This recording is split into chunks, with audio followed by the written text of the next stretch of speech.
필요하기 때문에 책자의 도움을 받으셨으면 좋겠고요. 김국영 교수님 먼저 성인 발달 장애인을 위한 맞춤형 돌봄 좋은 토론 부탁드립니다. 오늘 성인 발달 장애인의 맞춤형 돌봄이라는 오늘 주제는 이제 여러 가지 고민을 많이 해봤는데요. 가장 중요한 두 가지를 들라면 키워드는 맞춤형 돌봄의 목표는 존엄과 건강을 생각합니다. 존엄을 지켜드리면서 건강을 함께 담보해 드릴 수 있는 돌봄이라면 그분에게 굉장히 큰 도움이 될 거라고 생각합니다. 이제 구구절절히 많은 내용들을 정리한 내용들은 대부분 제가 정리한 내용들에 들어있어서 아주 핵심들만 바로바로 짚고 넘어가겠습니다. 사실 저희 나라는 발달장애인 지원법이 2015년도에 도입됐는데 영유아 그리고 아동기, 청소년기까지는 교육과 관련된 시스템과 연관된 교육 지원이나 완전히 사각지대에 빠져있는 곳은 성인기 발달장애를 위한 서비스 절벽 문제입니다. 19세 이상이 되는 순간 대부분의 서비스들이 다 단절되는 양상을 보이고 있는데요. 그거에 가장 대변하는 얘기가 바로 이 청년 장애인들의 수이사이드 리스크가 급격히 올라가고 있는 점, 정신건강 문제가 그 시기에 굉장히 많이 악화되는 점들을 직접적인 하나의 결과물로 볼 수 있습니다. 어떻게 보면은 사실은 성인기 이후에 돌봄과 관련된 또는 지원과 관련된 교육 지원, 사회적인 직업과 관련된 지원들, 그리고 지금 말씀하시는 여러 가지 주거와 관련된 이슈들, 이런 것들의 지원이 더 커져야 됨에도 불구하고 아동기나 청소년기에 비해서 급속하게 줄어드는 이런 지원 서비스의 문제로 인해서 청년과 그 가족들이 어떻게 보면 정신건강과 신체건강 돌봄에 있어서 사각지대에 지금 가 있는 상황입니다. 그러다 보니까 그거의 결과로서 아까 말씀드린 정말 비극적인 상황들이 반복돼서 나타나고 있는 그런 상황이라고 볼 수 있습니다. 사실 이 학생들 같은 경우도 대학교에 진학하면서부터 훨씬 더 독립적인 요구들을 많이 받기 때문에 꽤 높은 수준의 발달장애인, 우리가 하이 펑셔닝 ASD라고 얘기하는 분들조차도 학업 수행을 적절하게 하기 위한 대학 내의 여러 가지 대인관계, 또 시간 조정, 그리고 여러 가지 문제 해결 능력에 대한 다양한 요구들이 급속히 증가됨에 따라서 사실은 더 많은 지원과 상담과 필요한 정신건강학적 치료들이 많아지는 경우가 더 많습니다. 여기서의 치료 꼭 약물만 얘기하는 것이 아니라 인지행동 치료나 정서지원 치료나 다양한 형태의 그룹 사회기술 훈련 같은 것들이 오히려 더 필요하는 경우가 많은데 그런 것이 오히려 줄어들고 있다는 것이 이제 우리나라의 가장 큰 문제인 거라고 저는 생각을 하고 있습니다. 그래서 이러한 사회적 지원이 여러 가지 발달장애인들의 사회적 적응을 위한 아주 핵심적인 요소로 자리를 잡아야 그분들이 자신의 스트레스를 잘 조절하고 소속감과 자존감을 향상시키면서 긍정적인 삶의 질을 영위할 수 있을 거라고 생각을 합니다. 우리가 흔히 오해하는 게 자폐 스펙트럼 장애인들이 혼자 고립적인 생활을 하는 것을 즐긴다고 생각하시는 경우가 많은데 전혀 그렇지 않습니다. 청소년기 이상이 되면은 대부분이 대인관계의 친밀감을 가족 이외의 사람들과도 함께 나누고 싶어하는 욕구가 굉장히 커집니다. 그러한 친밀감, 호혜성, 정서적인 그런 풍부함을 느끼고 싶어하는 분들이기 때문에 오히려 이제 그것이 잘 제공되지 못할 때는 심한 외로움을 느끼게 되고 사회적 배척감을 느끼게 되면서 사회적인 적응에 있어 어려움이 더 많아진다고 볼 수 있겠습니다. 그것과 연관되는 것도 여기 고용 환경과 관련된 것도 굉장히 중요한데요. 그리고 우리가 사회적 활동을 제대로 한다고 하는 것은 적절한 고용 환경 속에서 적절한 업무 환경을 경험하면서 그 사람의 기능과 특성에 맞는 업무와 고용에 따른 적절한 노력들이 이제 지원이 필요하다고 할 수 있겠는데 그런 부분도 아직 굉장히 제한적이라는 것이 큰 문제라고 생각을 합니다. 그리고 오늘 주로 얘기하고 있는 이 주거 환경에 대한 것도 이제 같이 연결이 된다는 걸 알 수 있습니다. 또한 의학적으로 보면 이 성인기로 갈수록 신체적, 정신의학적 공정 질환에 대한 중재 필요성이 증가됩니다. 영유아나 아동기 때는 정확한 자폐장애냐 또는 지적 발달장애냐 또 동반되어 있는 ADHD나 다른 행동 문제가 없는지에 대한 평가가 중요하다면 성인기부터는 그 사람의 신체적인 문제들을 또 평가할 수 있는 다양한 형태의 메타볼릭 신드롬이나 의학적 문제들이 발생되기 쉬운 조건들을 우리 발달장애인들은 갖고 있습니다.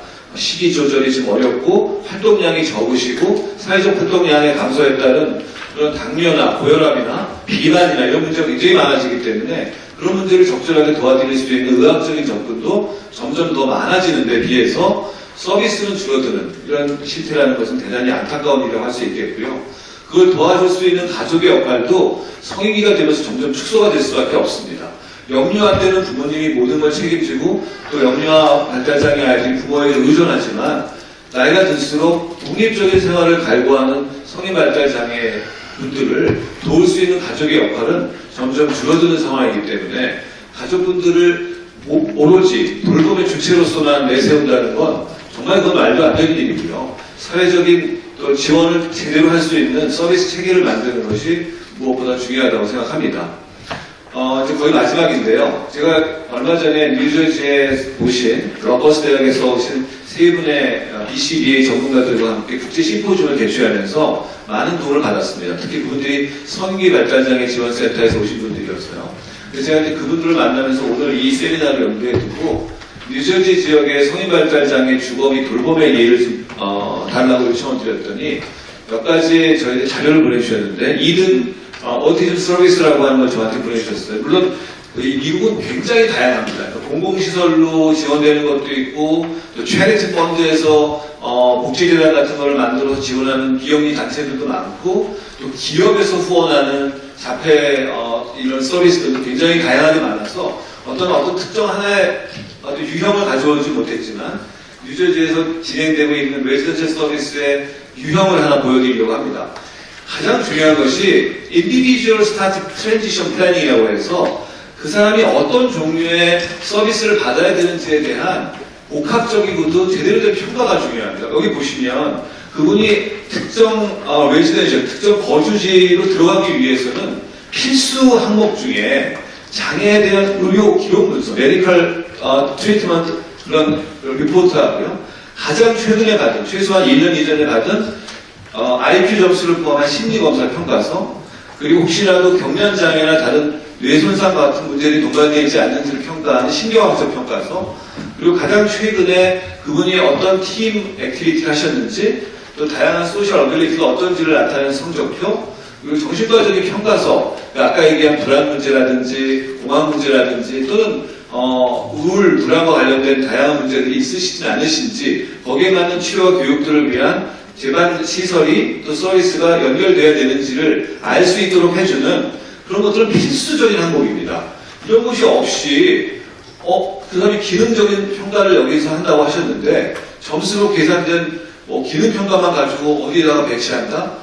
이런 그 거주시설에서 그분을 위한 서비스를 어떻게 제공할지에 대한 플래닝을 할 수 없기 때문에 굉장히 어려운 상황에 처하게 되는 경우를 많이 보게 되고, 그거는 그 거주시설 자체를 해결할 수 없기 때문에 점점 이제 그 거주시설로부터 그분이 적응을 하지 못하게 되는 상황으로 악화될 가능성이 크다고 이제 얘기를 하셨습니다.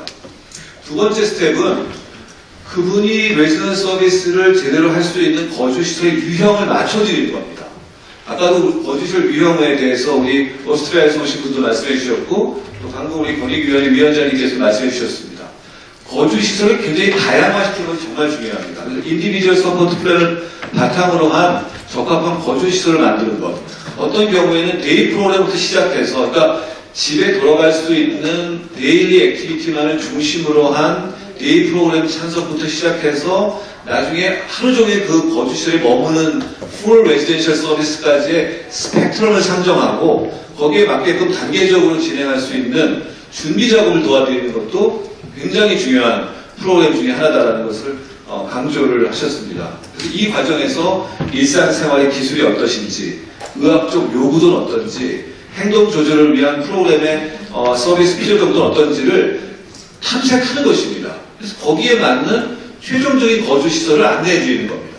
그러니까 어느 정도의 일정 기간에 그분이 자기가 어떤 거주시설에 들어갈 수 있는지에 대한 적절한 준비를 본인도 하고 그 거주시설에 계신 분도 할 수 있고 서비스 프로바이더들도 거기에 맞춰서 그분에게 제공할 수 있도록 하는 기간이 반드시 필요하다. 이렇게 할 수 있는 오티즘 서비스 그룹 홈이 31개의 아파트먼트를 중심으로 해서 뉴저지에 갖고 있다고 들었고요. 그래서 굉장히 이런 다양한 서비스를 갖추는 것이 중요하다. 세 번째는 적합한 지원을 갖는 것이죠. 이제 거기에 맞춤식으로 해서 개인 관리나 식사 준비, 약물 관리, 의료 서비스에 대한 요구사항에 대한 적절한 지원, 그리고 그분이 얼마나 비헤이비어 매니지먼트를 잘 하는지에 맞춰서 행동 지원을 도와주는 것, 이런 것들이 같이 이루어져야지만 적절하게 그분이 할 수 있는 정말 맞는 그런 거주시설로서의 경험을 할 수 있다. 두 번째 파트가 이제 제가 맡은 부분이 건강 관리에 대한 부분인데요. 성인으로 갈수록 아까 말씀드린 대로 신체적 건강에 대한 문제나 정신과적 건강에 대한 문제가 다 더 많은 도움이 필요로 됩니다. 그래서 현재 지금 어떤 서비스 상태인지를 보니까 저희가 지금 유일하게 이것적 건강관리 체계에 들어와 있는 지역센터는 지역 발달장애인 지원센터입니다. 이것도 2015년 발달장애인 지원법이 공포되면서부터 전국적으로 확대가 되고 제가 알기로 지금 20개 정도가 설치된 걸로 알고 있습니다. 하지만 이 발달장애인 지원센터에서 의학적 서비스와 관련된 연계 체계를 아직 갖고 계시지 못하십니다. 그 부분을 만들어내는 것이 앞으로 큰 숙제라고 생각하고요. 그거는 지역발달장애인 지원센터에게 역할을 주면서 이걸 하라고 해서 될 수 있는 것이 아닙니다. 적절한 예산과 적절한 메디컬 서비스, 꼭 의사가 아니더라도 메디컬 서비스의 종류와 지원 체계를 알고 있는 보건의료인이 추가적으로 배치가 돼야지만 이것이 가능하다고 생각하고 있습니다. 그래서 그런 서비스 체계가 지역발달장애인 지원센터에 만들어지면 그분이 지역에 있는 발달장애 성인분들에 대한 정신건강, 신체건강, 건강검진, 이런 인터벤션, 프리벤션, 포스트벤션 네트워크 서비스를 연결할 수가 있고요. 지금 우리가 국내에 12개가 있는 이 발달장애인 거점병원이 최소한 17개 이상으로 커져야 되는데, 그건 그렇게 해야지만 각 지역별로, 그러니까 전라, 경상에 지금 빠져 있는데요. 이런 지역을 포함하는 전국 네트워크를 가지고 가까운 곳에 가서 제대로 된 그런 의료, 평가, 검진 서비스를 받을 수 있고, 그러면은 신체 건강에 있어서도 다양한 문제들이 해결될 수 있는 기회가 될 것이고, 또 스위사이드 같은 심각한 정신장애의 파이널 아웃컴을 줄일 수 있는 그런 정말 필요로 하는 서비스가 제공될 수 있을 거라고 생각을 합니다. 그러기 위해서는 이것도 그냥 발달장애인 거점병원에다가 이거 하나 해라, 이렇게 해서 되는 것이 아닙니다. 발달장애인 거점병원이 지금 발달장애인들이 오시는 그 수요를 감당하는 것도 쉽지가 않아서 12개 거점병원의 서비스 연계에 대한 웨이팅 리스트가 벌써 6개월이 넘어가고 있습니다. 그러니까 이걸 줄이려면은 발달장애인 거점병원이 움직일 수 있는, 자체적으로 병원 차원에서도 제대로 인력을 뽑고 인력을 제대로 수련하고 발달장애에 맞는 친화적 서비스를 개발할 수 있는 인센티브를 주는 것이 굉장히 중요하다고 생각을 합니다. 거기에 대한 내용들은 너무 자세히 말씀드리지는 않겠습니다. 저는 개인화된 정기적인 평가, 맞춤형 지원만 잘 이루어진다면 우리 성인발달장애 당사자분들이 존엄과 건강을 지금보다 훨씬 더 충분히 경험하시면서 삶의 만족감을 느끼신다고 생각합니다. 발표 마치겠습니다. 구독, 좋아요, 알람 설정 부탁드려요. 예, 해피엔딩.